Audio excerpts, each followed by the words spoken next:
And today I'd like to give you some tips on how to never lose a knife fight. Now, you may be thinking, well, knives really aren't a problem. The biggest problem I have is worrying about someone with a gun, and that is a problem.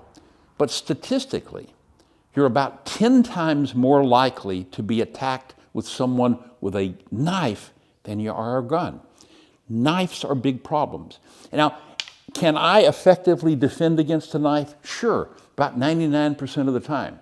However, is it worth that 1% of the time to risk my life? Someone that's experienced with a knife, they conceal it until the last moment.